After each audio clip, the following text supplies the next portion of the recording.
विकास में शहरों में आते हैं।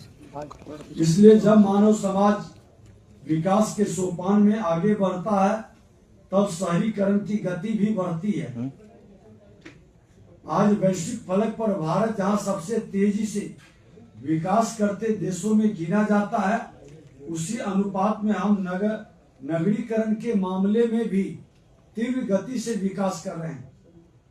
संयुक्त राष्ट्र की वर्ल्ड अर्बनाइजेशन प्रोस्पेक्ट विश्व शहरीकरण संभावना रिपोर्ट 2025 की माने तो आज भारत की करीब 36% आबादी नगरीय हो चुकी है और अगले 5 सालों में यह संख्या 40% तक हमको पहुंचाना है।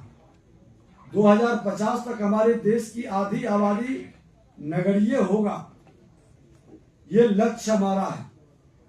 यानी जब हम अपनी आजादी की शताब्दी वर्ष मना रहे होंगे तब गांव का देश कहा जाने वाला भारत शहरों का देश बन जाएगा। ये हम लोगों का सपना है। बिहार की करीब 15.6% आबादी शहरीकृत है। ये हमारे लिए चिंता का विषय है।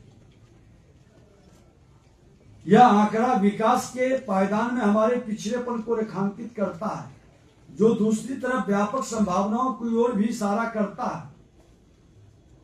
इन्हीं संभावनाओं को समग्र विकास के सुखद नतीजों में बदलने के लिए राज्य की नवनिर्वाचित सरकार ने अपनी पहली कैबिनेट बैठक से ही प्रयास शुरू कर दिया है। उसी कैबिनेट बैठक में तय किया गया कि बिहार में 11 नए टाउनशिप विकसित किए जाएंगे। इनमें 9 प्रमंडलीय मुख्यालय के अलावा सीतामढ़ी, सोनपुर को भी शामिल किया गया। बिहार को पूर्वी भारत का नया टेक हब के रूप में विकसित करने के उद्देश्य से defence corridor, semiconductor manufacturing park, global capability centres, mega tech city, fintech city की स्थापना का भी निर्णय लिया गया। प्रथम कैबिनेट में नगर विकास से जुड़े तमाम हितधारकों की यह मंथन बैठक भी उसी दिशा में एक सुखद पहल है।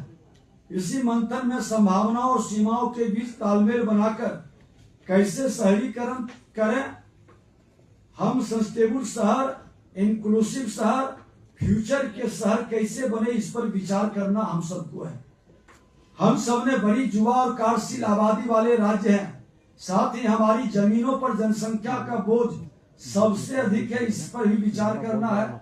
सबसे घनी आबादी का राज्य हमारा बिहार है। हम अपने लघु सीमांत किसानों, हाशिए पर खड़ी आबादी को केंद्र में रखकर भी विचार